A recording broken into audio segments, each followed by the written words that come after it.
Hello everyone, welcome back to my channel Way 2M classes. ପିଲାମାନେ ଆଜି ହେଉଛି class 10 regarding OTT, OSTT, CTT exam point of view. ତ ପିଲାମାନେ ଆମେ learning theory ପଢ଼ୁଥିଲେ। ତ ଆଜି ଆମେ ଯେଉଁ ଥିଓରି ଡିସ୍କସ୍ କରିବା ତାହା ହେଉଛି କ୍ଲାସିକାଲ କଣ୍ଡିସନିଂ ଥିଓରି, ପାଭଲଭଙ୍କ ଥିଓରି ଉପରେ ଆମେ ଡିସ୍କସ୍ କରିବା। ତ ପିଲାମାନେ ଏକ୍ଜାମ୍ ଯେକୌଣସି ଏକ୍ଜାମ୍ ଦେଉଛନ୍ତି ଆପଣ ଯେଉଁଟାକି ହେଉଛି TET ରିଗାର୍ଡିଂ ବା TRT regarding teacher eligibility test बा टीचर रिक्रुटमेंट टेस्ट आप जेकोसी एग्जाम दौरान लर्निंग थियोरी ये सब थियोरी उपर क्वेश्चन आसी थाए। तो मुझे चेष्टा करी तुम मानक ब्रीफली एक थियोरी बुझापी।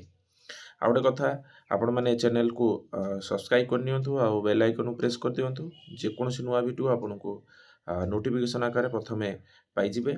आ द्वितीय कथा हूँ मोर जो प्रीवियस क्लास गुड़ाक अच्छे आप देखी नियंतु। आपण चैनल को जिबे चैनल आप प्लेलिस्ट को जिबे प्लेलिस्ट रे जो क्लास गुड़िक अच्छे आप देखी नियंतु। कौन एग्जाम पॉइंट ऑफ व्यू आप OTT exam point of view रे बहुत इंपोर्टेंट रोचे। आप संपूर्ण क्लास देखु बुझंतु आपे आपे आप MCQ गुड़ाक आप करें। आ द्वितीय कथा हूँ कौन ना आपण जदि आमर टेलीग्राम चैनल अच्छी से आप जेकोसी क्लास नुआ आसी तुम मानक प्रोवाइड कर दूची।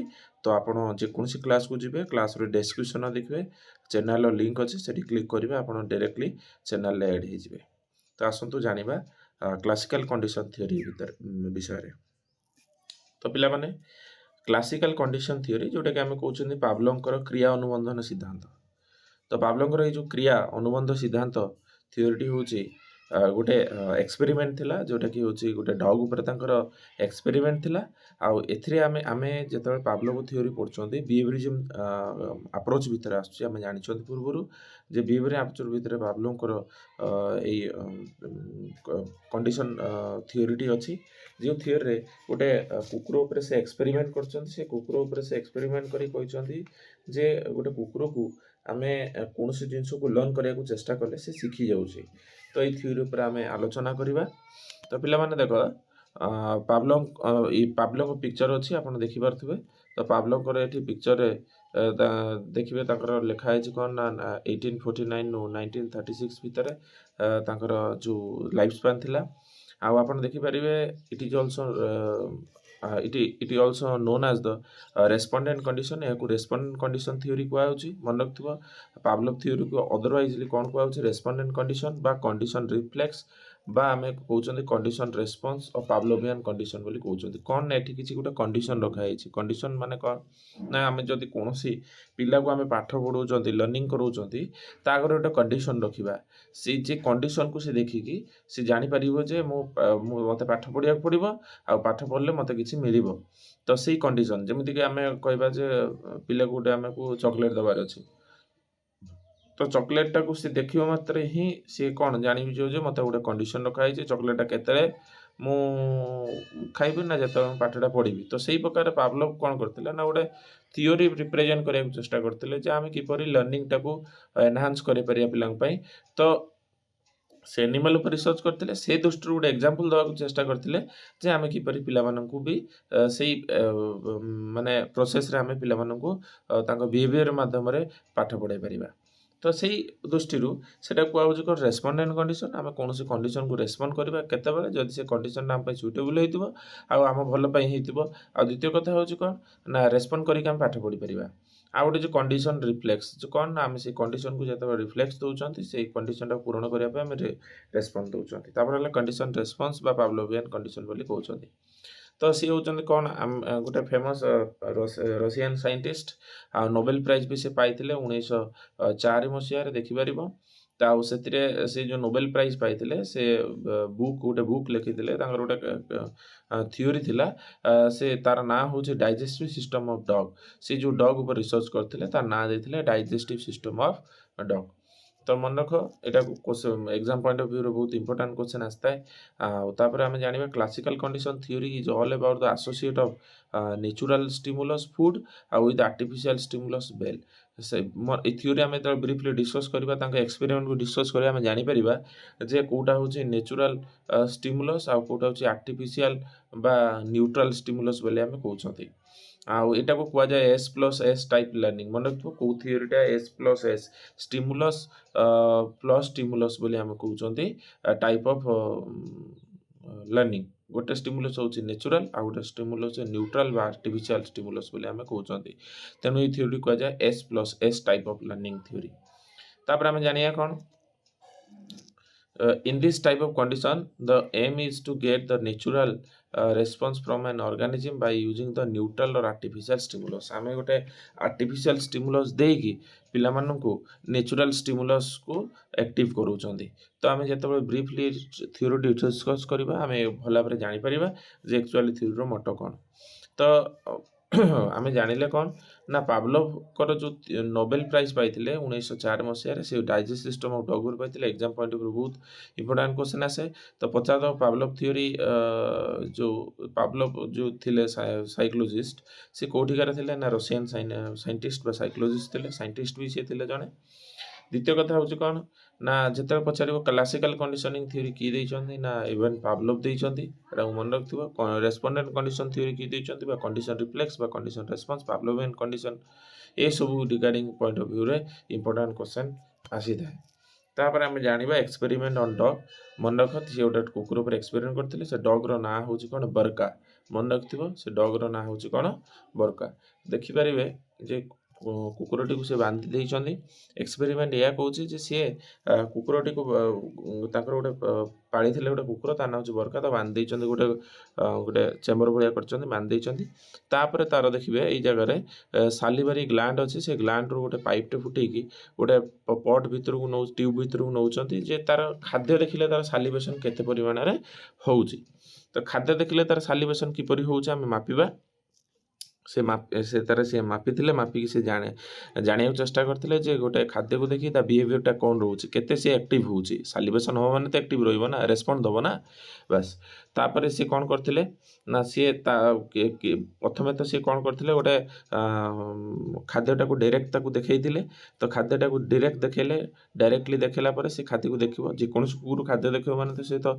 सालिवेशन करिवो नाळ बोइबो ना तो ताकू से मेजरमेंट करथिले एठी गोटे देखि पारिबो गोटे ट्यूब अछि से ट्यूब रे से मेजरमेंट करंती हला तापर से ट्यूब रो जो मेजरमेंट करंती से देखंती डायरेक्ट खाद्य को देखि कि केते सालिवेशन तार होउची किछ दिन गला पर से कोन करले ना गोटे कबाट भलिया कर दैछन देखि पारिबे सेठी कबाट रे एई सीधा रे गोटे पर्दा पकै दियंती जाकू किछ आगु को देखा होनी ता पूर्व गोटे खाइबा जस्ट दवा पूर्व गोटे बेल बजेबे टिंग टिंग टिंग टिंग करी बेल बजेबे बेल बजेला पर से कुकुर प्रथम थर किछि दिन बेल बजाला से रेस्पॉन्स देलानी कहीं बेलटा बाजुची खाद्य तापर पाइबो बोली से फास्ट स्टेज रे जान नथला ठीक बेल बजा हबो तापर खाद्य को दिया हबो तापर किछ दिन गला पर बेल जेतेले बजा हबो सी संगे संगे सालिवेशन आरंभ हो से जानी सारथिला जे बेल बाजियो माने मो खाद्य आसीबो हला तेणु सी जेतिक परिमाण रे खाद्य को डायरेक्ट देखिकी से सालिवेशन करथुला बेल को देखि भी सेति करिया को लागला काई ना एठी जो ट्यूब अछि से ट्यूब रे से मेजरमेंट करथुले पावलो तो ये चलला पुणी किछ दिन पर कौन कले ना खाद्य बेल बजेले किंतु खाद्य देलेनी किछ दिन गला पर पुणी सालिवेशन तार बंद होला कने से खाइबा को ही एक्चुअली नेचुरल स्टिमुलस जोटा फूड ताको ही से प्रॉपर्ली माने ता रियल रेस्पॉन्स ता होची ताको ही जदी से बेलटा जेहेतु टाइप रे अछि जेटा आर्टिफिशियल स्टिमुलस बोली कहै जाय ताको उत्तेजित करूची स्टिमुलस माने उत्तेजित करिबा तो खाद्यटा डायरेक्ट तो उत्तेजित करते से खाद्य को देखियो मान तो खाइबा इच्छा हम तार से सालिवेशन हम किंतु आ पूर्व जो बेलटा टाइप फेच करके बेलटा दौले तो सेटा को से देखिकी बा शुणिकी सी कौन करथुला ना जानथिला खाद्य आसीबो सेटा को से कौन करथुला ना रेस्पॉन्स दौथुला जेमिति कि आमे गोटे स्कूल रे पिला माने पढुचंती सी जानि पिला माने समस्त अपेक्षा करथांती आमे भी अपेक्षा करथुलु केते बेले लास्ट पीरियड रो बेल बाजी साइला पर छुट्टी रो बेलटा बाजिबो टंग टंग टंग टंग हे छुट्टी बेलटा बाजिबो तो आमे बही बस्तान धरिकी दौड़थुलु स्कूल रो छुट्टीटा को समस्त अनै थांती स्कूल को आसिला बेले बहुत धीरे सुस्ते आस्तांती जेते बेले बेल बाजी जीवो जीवा टाइम हे जीवो स्कूल रो छुट्टी हे जीवो सेते बेले आमे बहुत जोर पूरा उत्तेजित अवस्था रे थांती केते छुट्टी होबो पळेबा स्कूल तापर घरे खेलिबा बा बुलिबा जहा करिबा तो सेटा को जेपरी आमे भाबुथिले जे हमर छुट्टी रो समय आमर जीवा भितरे गोटे बेल थिला कंडीशन रखा हैला गोटे बेल रो कंडीशन रखा हैला हला से बेलटा बाजियो माने आमे जानिबा जे छुट्टी हला आमे सेटु उत्तेजित हेकी पळेबा बुझि पाइलो तो से भाया डायरेक्ट छुट्टी हवा टाइम पर्यंत आम अपेक्षा करते एक्चुअली टाइमटा को ही आम रियल रेस्पन्स दौले जे एतिकी समय ही छुट्टी हबार अच्छे 4टा बेले छुट्टी हबार अच्छी स्कूल किंतु ता भीतर गोटे बेल थिला से बेलटा जदि भी डेरी बाजुला आमको जानीपारे आम छुट्टी है बोली आगुरी बाजिगले भी आम जानते छुट्टी है बोली तार बेलटा को आम कंडीशन करते कि बेले बेले जदि आम छुट्टी टाइम रू बेल बजेदेवा कि छुट्टी हम ना टाइम ही नाले यहाँ रेगुलर कले आम जाना बेल आ छुट्टी भितर कौन कनेक्शन रहा ना तेना बेल को केवे भी रेस्पन्स देवा ना डायरेक्ट समय एक्जाक्ट केते छुट्टी हम से आम समय देवा तो ये मुझे तुमको एग्जांपल देली तो सी ठीक कुकुर को से बरका को से एक्सपेरिमेंट करते बरका उपर सी कौन रेस्पन्स दे थ्योरी आम आगू आहरी बुझा तो तुम गोटे वीडियो रही जोटा कि रियली पावलोव से वीडियो रे किपर एक्सपेरिमेंट करछंती चलो देखिबा।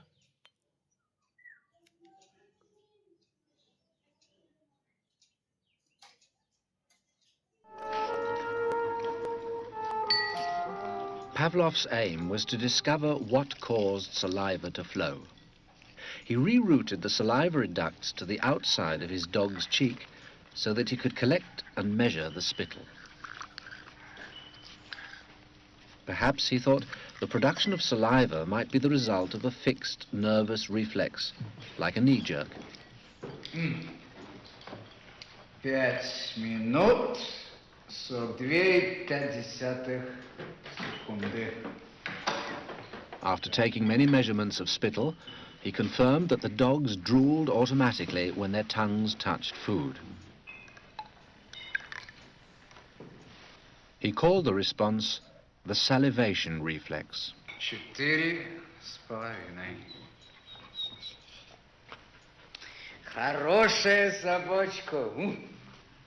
Я предлагаю поменять собаку. But his work started to run into trouble. As his dogs became familiar with the experimental routine, they started to fill their cheek tubes before Pavlov had a chance to stimulate their tongues. The dogs were learning to anticipate food. Pavlov tried a new technique.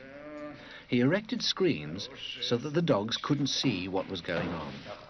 Before passing meat through the hatch, he introduced a stimulus that was totally unrelated to feeding. A ticking metronome.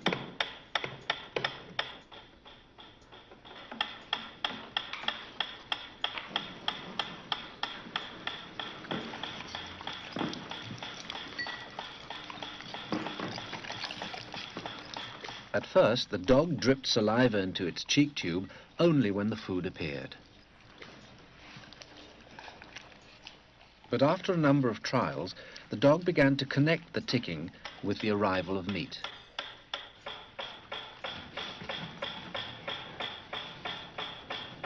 Soon, the sound alone made the dog drool. Eventually, the dog salivated as much to the ticking itself as it did originally to the presentation of food. Полная. Идите сюда. Что я говорил? He called this new response the conditioned reflex. Собака.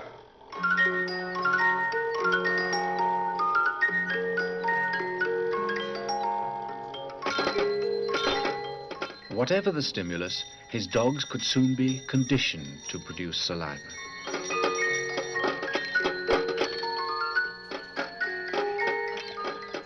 Pavlov believed that he had discovered how animals...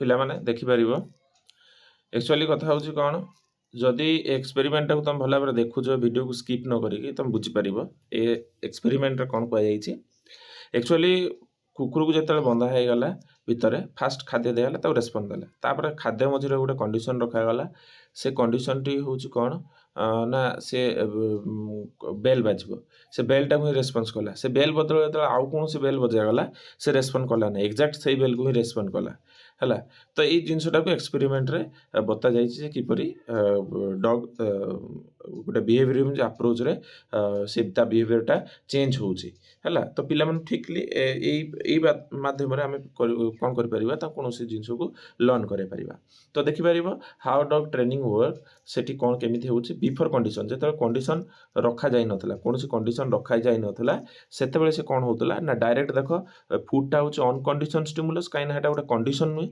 direct Heta response करिवो तो तार सालिवेशन हला जो सालिवेशनटा हबो आमे ताको कहउचंदी कोन अनकंडीशन response uncondition stimulus पई जो response आसीबो dog प्रति डॉग रो जो सालिवेशनटा आसीबो डायरेक्टली सेटा को अनकंडीशन रेस्पॉन्स बोली कहजिबो अनकंडीशन स्टिमुलस पई अनकंडीशन रेस्पॉन्स थाए डायरेक्ट फूड पई कुकुर रो जो रेस्पॉन्स थाए ताको आमे कोन कहबा ना अनकंडीशन रेस्पॉन्स एगुला क्वेश्चन पचारि थाए तो एको तमे घोषि दबो बा मने रखि दबो तापरे से भाया आउ गोटे तार जो डायरेक्ट बेल बजा गला सेटा कहला न्यूट्रल स्टिमुलस बा आर्टिफिशियल स्टिमुलस बोली कहगला सेते बेले डायरेक्ट बेल बजा गला तेले कंडीशन भी दिया हैनी पर्यंत तांको बेल बजा गला फर्स्ट टाइम पई कुकुर खाली अनेला ऊपर देखिबो से वीडियो रे भी से कुकुर ऊपर को नउची फर्स्ट टाइम पई कोनोसी रेस्पॉन्स से दउ नाही नो कंडीशन रेस्पॉन्स आसिला एटी तमे देखि परिबो जेते बेले ड्यूरिंग कंडीशन हे गला कंडीशन कौन ना बेल माने खाद्य आउ कुकुर भीतर गोटे कंडीशन रखा गला बेल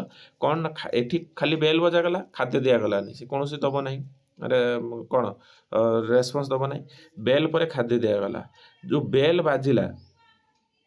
बाजिला खाद्य दिया गला तासो देखिबो दीटा प्लस करा हैछि बेल सहित खाद्य सेते बेले से सालिवेशन कला किंतु एक्चुअली एटा कोन कोया गला ना एटा एठी जो तमरो खाद्य दिया गला बेल सहित खाद्य दिया गला कंडीशन दिया गला सी जो रेस्पॉन्स एक्चुअली काहार थिला एठी तमे एक नंबर फिगर देखि परिबो जो रेस्पॉन्स ता थिला खाद्य प्रति हला तेनु से अनकंडीशन स्टिमुलस ता खाद्य से खाद्य को देखिला खाद्य को देखि जो रेस्पॉन्स ता दबो खाद्यटा ऑलरेडी तो आमे कहउछन देखो अनकंडीशन स्टिमुलस बोली तम पिला मनकर डाउट थिबो ते बेल बजेले एटा कंडीशन रेस्पॉन्स होवा था ना बेल सहित खाद्य आसी जो खाद्यटा आसी से कंडीशन ताकू जणा गला से खाद्य को देखिला से रेस्पॉन्स देला तो सेटा हम अनकंडीशन रेस्पॉन्स किंतु परवर्ती मुहूर्त रे आफ्टर कंडीशन हे गला जे बेल बाजियो माने खाद्य आसीबो से जानि गला बेल बाजिला बोली खाद्य आसिला खाद्य को देखि सालिवेशन कला अनकंडीशन रेस्पॉन्स हे गला जदी कंडीशन रेस्पॉन्स कोन जे बेलटा बाजिला तापर कोन हला से डायरेक्ट खाद्य आसी नहीं से बेल को शुणिकी ही से कौन कला रेस्पॉन्स देवाक लगला ताकू आइला कंडीशन रेस्पॉन्स बोली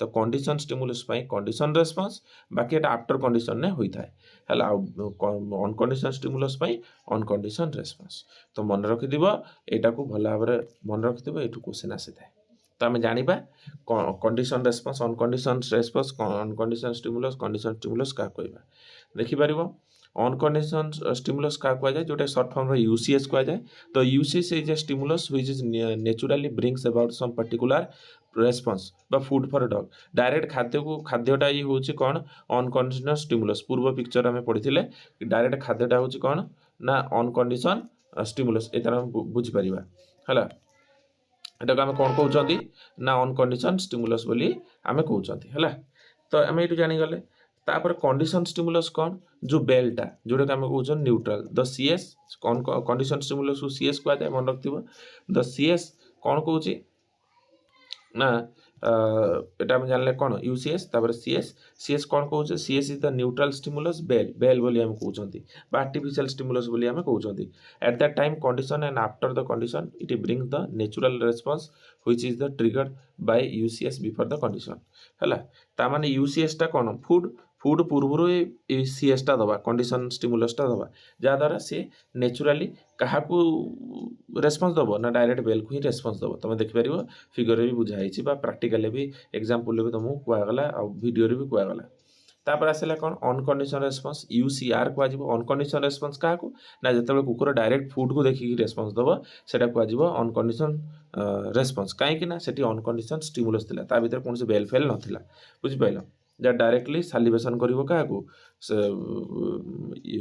अनकंडीशन स्टिमुलस को हैला सेटा कहजिवो यूसीआर आ कंडीशन रेस्पॉन्स का कहजिवो ना जते बेल को देखि डायरेक्ट से माने रेस्पॉन्स करूची ता कहजिवो कंडीशन रेस्पॉन्स तमे आफ्टर कंडीशन पिक्चर देखि परिबो सेठी दिया आइछि तापर एट कोन कहगला this CR is learn response after the associate of neutral stimulus to the natural और अनकंडीशन स्टिमुलस सहित मिसिक दिया गला बाकी से बेल को डायरेक्ट रेस्पॉन्स करिया को लागला तो सेटा कहला कोन ना हमर होजी कंडीशन रेस्पॉन्स बा सीआर बोली କୁହାଗଲା। ତାପରେ ଆଉ କିଛି ମାନେ principles of classical condition other points ଅଛି, ଇମ୍ପୋର୍ଟାଣ୍ଟ ପଏଣ୍ଟ ଅଛି ଏଇ ଥିଓରିର ଯୋଉଠି କ୍ୱେଶ୍ଚନ୍ ଆସିଥାଏ। ପ୍ରଥମେ ଆମେ ଜାଣିବା କ'ଣ, ପ୍ରଥମ ହେଉଛି କ'ଣ ନା ତମର ରେନଫୋର୍ସମେଣ୍ଟ କ'ଣ, ତାକୁ ଓଡ଼ିଆରେ କହୁଛନ୍ତି ଦୃଢ଼ୀକରଣ। ରେନଫୋର୍ସମେଣ୍ଟ କ'ଣ ନା the salivary response to the bell was strengthened as a result of food being repeatedly presented just after the bell rang। ଯେତେବେଳେ ଖାଦ୍ୟ ଦେବା ପୂର୍ବରୁ ଆମେ ବେଲ୍ ବଜାଉଛନ୍ତି, ସେ ବେଲ୍କୁ ସିଏ କ'ଣ କରୁଛି ନା ରେସ୍ପନ୍ସ ଦେଇ ଚାଲିଛି ରିପିଟେଡ଼ଲି, ତ ଆମେ ଜାଣିବା ଯେ ରେନଫୋର୍ସମେଣ୍ଟ ମାନେ ଏଇଟା କୁହାଯିବ କ'ଣ ନା ରେନଫୋର୍ସମେଣ୍ଟ ନା ଦୂରୀକରଣ, ବା ତାର ଯେଉଁ ବେଲ୍ ପ୍ରତି ତାର ଯେଉଁ ବିହେଭିୟରଟା ରହିଲା ଆହୁରି ମଜବୁତ ହୋଇ ଚାଲିଲା। କାହିଁକି ନା ବେଲ୍ ବଜେଇଲେ ବାରମ୍ବାର ଖାଦ୍ୟ ଦେଲେ, ଯଦି ବେଲ୍ ବଜେଇ ଖାଦ୍ୟ ଦେବାନି ତାମାନେ ତାର ସେଇ ଯେଉଁ କନେକ୍ସନଟା ଅଛି ବା କଣ୍ଡିସନଟା ଅଛି ସେଟା ଦୃଢ଼ୀକରଣ ହେବନି ବା ରେନଫୋର୍ସମେଣ୍ଟ ହେବ ନାହିଁ, ସେଟା ଆସ୍ତେ ଆସ୍ତେ ସେ ଭୁଲିଯିବ ସେ ବେଲ୍କୁ, ଆଉ ସାଲିଭେସନ୍ କରିବ ନାହିଁ। ଆମେ ଜାଣିଲେ ଦୃଢ଼ୀକରଣ କାହାକୁ କୁହାଗଲା। ଏଇ ଷ୍ଟେଟମେଣ୍ଟ ଦେଇକି ତୁମକୁ କ୍ୱେଶ୍ଚନ୍ ପଚାରିବ ଏଇଟା କ'ଣ କୁହାଯାଏ କହିବ, ରେନଫୋର୍ସମେଣ୍ଟ କୁହାଗଲା କି ଏକ୍ସଟିଂସନ୍ କୁହାଗଲା, କ'ଣ କୁହାଗଲା ମନେ ରଖିଥିବ। ତାପରେ ଆସିଲା କ'ଣ ନା ତାପରେ ନେକ୍ସଟ ପଏଣ୍ଟ ଆସିଲା କ'ଣ ଏକ୍ସଟିଂସନ୍ ଆସିଲା କ'ଣ ନା ବିଲୁପ୍ତିକରଣ। ମୁଁ ଏକ୍ଜାକ୍ଟ ଦୃଢ଼ୀକରଣର ବିପରୀତ ହେଉଛି ବିଲୁପ୍ତିକରଣ। କ'ଣ when the bell was rung without the food being present many times, ବିନା ଖାଦ୍ୟରେ ବେଲ୍ ବଜେଇବା ବାରମ୍ବାର। ସିଏ ଫାଷ୍ଟ ତ ଆସୋସିଏଟ୍ କରିନେଇଥିବ ଯେ ହଁ ବେଲ୍ ବାଜୁଛି ଖାଦ୍ୟ ଆସିବ, ସାଲିଭେସନ୍ କରିବ, କିନ୍ତୁ ପରବର୍ତ୍ତୀ ମୁହୂର୍ତ୍ତରେ କିଛି ଦିନ ପରେ ବା କିଛି ସମୟ ପରେ ବାରମ୍ବାର ବେଲ୍ ବଜେଇବ ଖାଦ୍ୟ ଦେବନି, ସେ ଆଉ ରେସ୍ପନ୍ସ କରିବ ନାହିଁ। ତ ସେଇଟା କୁହାଗଲା କ'ଣ ବିଲୁପ୍ତିକରଣ। କ'ଣ the response of salivation was stopped by the dog, ବନ୍ଦ ହେଇଯିବ। ତାପରେ ଆସିଲା କ'ଣ ସ୍ପଣ୍ଟେନିୟସ୍ ରିକଭରି, ସହଜ ପୁନଃପ୍ରାପ୍ତି। ଯେଉଁ କିଛି ଦିନ ପରେ ଯେତେବେଳେ ଭୁଲି ଯାଇଥିବ ଯେ ସେ ବେଲ୍ ସହିତ ଖାଦ୍ୟର କନେକ୍ସନଟା, କାହିଁକିନା ଆମେ ବେଲ୍ ବଜାଉଛନ୍ତି ଖାଦ୍ୟ ଦେଉନାହାନ୍ତି, କିନ୍ତୁ ହଠାତ୍ ତାକୁ ଲ୍ୟାବୋରେଟୋରୀ ନେଇକି ସେଇ ପ୍ରୋସେସ୍ ପୂର୍ବରୁ କରିଥିଲେ ସେ ପ୍ରୋସେସ୍ ଆଉ ଥରେ ପକାଇବା, ସଙ୍ଗେ ସଙ୍ଗେ ସେ ବେଲ୍କୁ ରେସ୍ପନ୍ସ ଦେବାକୁ ଆରମ୍ଭ କରିବ। ଆଗରୁ ଫାଷ୍ଟ ଟାଇମ୍ ଯେତେ ଡେରି କରିଥିଲା ଏଥିରେ ଆହୁରି ସହଜ ବା ଶୀଘ୍ର ସିଏ ରେସ୍ପନ୍ସ କରିବାକୁ ଚେଷ୍ଟା କରିବ। ସେଇଟା କୁହାଯାଏ ସ୍ପଣ୍ଟେନିୟସ୍ ରିକଭରି ବା ସହଜ ପୁନଃପ୍ରାପ୍ତି। କ'ଣ ନା when the dog was brought again to the laboratory after some rest, the dog started salivation on the hearing of the bell। ମନେ ରଖିଥିବ ଏଟାକୁ ସେ କରିବ। ତାପରେ ଆସିଲା କ'ଣ ନା ଜେନେରାଲାଇଜେସନ୍, କ'ଣ ନା ସାଧାରଣୀକରଣ। The dog tended to respond to any sound of ରଫଲି ସିମିଲାର ଟୁ ରିଙ୍ଗ ବେଲ୍। ତାମାନେ କ'ଣ କଲା ସାଧାରଣୀକରଣ, ସେ ଜାଣିବାକୁ ଚେଷ୍ଟା କରିବ ଯେ ଆକ୍ଚୁଆଲି ମୋ ଖାଦ୍ୟ ସହିତ ଯେଉଁ ବେଲ୍ଟା ବାଜୁଛି ସେଇଟା କେଉଁ ସାଉଣ୍ଡ, ସେଇଟାକୁ ରେକଗ୍ନାଇଜ୍ କରିଥିବ। ତା ସେଇ ଭିଡ଼ିଓରେ ଦେଖିପାରିବ ଯେତେବେଳେ ଅଲଗା ବେଲ୍ ବଜା ହେଲା ସେ କୌଣସି ରେସ୍ପନ୍ସ ଦେଲା ନାହିଁ, ଏକ୍ଜାକ୍ଟଲି ସେଇ ବେଲ୍କୁ ହିଁ ରେସ୍ପନ୍ସ ଦେଉଥିଲା। ତ ଏଇଟା କୁହାଯାଏ ଜେନେରାଲାଇଜେସନ୍ ବା ସାଧାରଣୀକରଣ। ତମେ ଟିଚର ପଢ଼ାଉଛନ୍ତି, ତମେ ଟିଚର ଯେତେବେଳେ କୌଣସି ଆଉଟସାଇଡ୍ କ୍ଲାସ୍ରେ ପାଟି କରୁଛନ୍ତି, ତମେ ତାଙ୍କ ସାଉଣ୍ଡ ଶୁଣିକି ଜାଣିପାରୁଛ ଯେ ଇଏ ହେଉଛି ଆମ ଟିଚର ବୋଲି, ଆଉ ଅଲଗା ଟିଚର କିଏ ସାଉଣ୍ଡ କଲେ ତମେ ଜାଣିପାରୁଛ ଏଇଟା ଅଲଗା ଟିଚର ବୋଲି, ଆମ ଟିଚର ନୁହେଁ ବୋଲି, ବା ଆମକୁ ଯେଉଁ ମ୍ୟାଥ୍ ପଢ଼ାଉଥିବା ଟିଚର ସେ ନୁହେଁ। ତ ତମେ ଏଇଟାକୁ ଜାଣିପାରୁଛ, ଏଇଟା କୁହାଯାଏ ସାଧାରଣୀକରଣ। ବାକି ତମେ ଯେତେବେଳେ ଘରେ ରହୁଛ ପିଲାମାନେ, ଯେତେବେଳେ ବାପାଙ୍କ ଗାଡ଼ି ଶବ୍ଦ ହେଉଛି ତମେ ଜାଣିଯାଉଛ ବାପା ଆସିଲେ ବୋଲି, କାହିଁକିନା ବାପାଙ୍କ ଗାଡ଼ି ଶବ୍ଦ ତମମାନେ କ'ଣ କଣ୍ଡିସନ୍ ଆକାରରେ ତାକୁ ସେ ବିହେଭିୟରଟାକୁ ଶିଖି ଯାଇଥାଅ ବା ସେଇଟାକୁ ଲର୍ନ କରି ଯାଇଥାଅ ଯେ ତମ ବାପାଙ୍କ ଗାଡ଼ି ଶବ୍ଦ ହେଉଛି ଏଇଭଳିଆ। ଆଉ ଯଦି କାହା ଗାଡ଼ି ଗଲା ସେମ୍ ବୁଲେଟ୍ ଗାଡ଼ି ହେଉ କି ଯେ ବାଇକ୍ର ଗାଡ଼ି ହେଉ, ତମ ଘର ଆଗରେ ସେ ଗାଡ଼ିଟି ଗଲା, ତମେ ଯଦି ଅଲଗା କାର୍ ହେଇଥିବ ତମେ କହିଦେବ ଯେ ସମସ୍ତେ ଏଇଟା ଆମ ବାପାଙ୍କର ଗାଡ଼ି ନୁହେଁ, ଏଇଟା ହେଉଛି ଅନ୍ୟ ଏକ ଗାଡ଼ି। ତ ସେଇଠୁ ତମେ ଏଇଠୁ ଜାଣିପାରୁଛ ଏଇଟା ହେଉଛି ସାଧାରଣୀକରଣ ବୋଲି କୁହାଯାଇଥାଏ। ତାପରେ ଆସିଲା କ'ଣ ନା ଡିଫରେନ୍ସିଏସନ୍। ଡିଫରେନ୍ସିଏସନ୍ ମାନେ କ'ଣ, ଯେତେବେଳେ ଏଠି ସାଧାରଣୀକରଣ ହେଲା କ'ଣ ନା ତମେ ଡାଇରେକ୍ଟଲି ସେଇ ସାଉଣ୍ଡଟାକୁ ହିଁ ତ ରେକଗ୍ନାଇଜ୍ କରୁଛ ଯେ କେଉଁଟା ଆମ ଖାଦ୍ୟ ପାଇଁ ରହୁଛି। ଡିଫରେନ୍ସିଏଟ୍ ହେଉଛି ବିବିଧକରଣ, ଯେତେବେଳେ ଟୁ ସାଉଣ୍ଡ ଭିତରେ ତମେ ବିଭେଦ ଜାଣିପାରୁଛ, ଦୁଇଟା ସାଉଣ୍ଡ ଏକା ସାଙ୍ଗରେ ବଜେଇବ, କେଉଁଟା ତମ ଖାଦ୍ୟର ସାଉଣ୍ଡ ତମେ ବାରିପାରିବ ହେଲା। ତ ସେଇଟାକୁ କୁହାଯାଉଛି କୁକୁର ବାରିପାରୁଥିଲା। ଏଇଠି response only the stimulus bell sound and fetches the food, ଯେଉଁଟା ଖାଦ୍ୟ ସହିତ ଫେଚେସ୍ ଅଛି। ବାକି ସାଧାରଣୀକରଣ କ'ଣ କରାଗଲା ନା ଏଇଠି tended to respond the any sound ରଫଲି similar to the ringing bell. ତ ଏଠି ସାଧାରଣୀକରଣ ମାନେ ଏଠି ସିମିଲାର, ଏଇଟା ଭୁଲରେ କହିଦେଲି ତୁମମାନଙ୍କୁ। ଏଠି ସେ କ'ଣ କରୁଛି ନା ସାଧାରଣୀକରଣ କରୁଛି, ଯେକୌଣସି ବେଲ୍କୁ ସେଇଭଳିଆ ବେଲ୍ଟା ଯଦି ପାଖାପାଖି ସମାନ ସାଉଣ୍ଡ କରୁଥିବା ବେଲ୍ ବାଜିଗଲା ତ ତମେ ସେଠୁ କ'ଣ କରୁଛ ନା ରେସ୍ପନ୍ସ ଦେଇଦେଉଛ। ବାକି ଡିଫରେନ୍ସିଏଟ୍ ମାନେ କ'ଣ, ତମେ ଏକ୍ଜାକ୍ଟ ସେଇ ସାଉଣ୍ଡକୁ ହିଁ ରେସ୍ପଣ୍ଡ କରୁଛ, ଯେପରିକି ମୁଁ ତୁମକୁ କହିଲି ବାପାଙ୍କ ଗାଡ଼ି ଶବ୍ଦକୁ ତମେ ରେସ୍ପଣ୍ଡ କରୁଛ, ଆଉ କାହା ଗାଡ଼ିକି ରେସ୍ପଣ୍ଡ କରୁନାହଁ, ସେଇଟା କୁହାଯାଏ ଡିଫରେନ୍ସିଏଟ୍। ତମେ ଡିଫରେନ୍ସ କରିବ। ଜେନେରାଲାଇଜେସନ୍ କ'ଣ, ଯଦି ତମେ ଡିଫରେନ୍ସିଏଟ୍ ନ କରିପାରିଲ ତ ବାପାଙ୍କ ଗାଡ଼ି ଶବ୍ଦ ହେଉଛି ଆଉ କାହା ଗାଡ଼ି ଶବ୍ଦ ସେମ୍ ହେଉଛି, ତମେ ସେ କହିଦେଲ ବାପା ଆସୁଛନ୍ତି, କିନ୍ତୁ ଆକ୍ଚୁଆଲି ସେ ଅଦର ପର୍ସନ୍, ଅନନୋନ୍ ପର୍ସନ୍ ହେଲା। ତ ଏଇଟା ହେଉଛି ସାଧାରଣୀକରଣ। ଇଏ ଥିଲା ତୁମର ପ୍ରିନ୍ସିପାଲ୍ ଅଫ୍ କ୍ଲାସିକାଲ୍ କଣ୍ଡିସନିଂ। ତ ଆଶା କରୁଛି ତୁମେ ବୁଝିପାରିଥିବ। ଆଉ ଏ ଭିଡ଼ିଓଟିକୁ ସମ୍ପୂର୍ଣ୍ଣ ଭାବରେ ଦେଖ, ସ୍କିପ୍ ନ କରିକି ବୁଝିପାରିବ। ଆଗାମୀ ଦିନରେ ଏକ୍ଜାମ୍ एग्जाम जेकोसी रिलेटेड क्वेश्चन आसो आराम से तुम मैंने कर तो यह हूँ आजिकार क्लास आशा कर तुम बुझीपार धन्यवाद समस्त।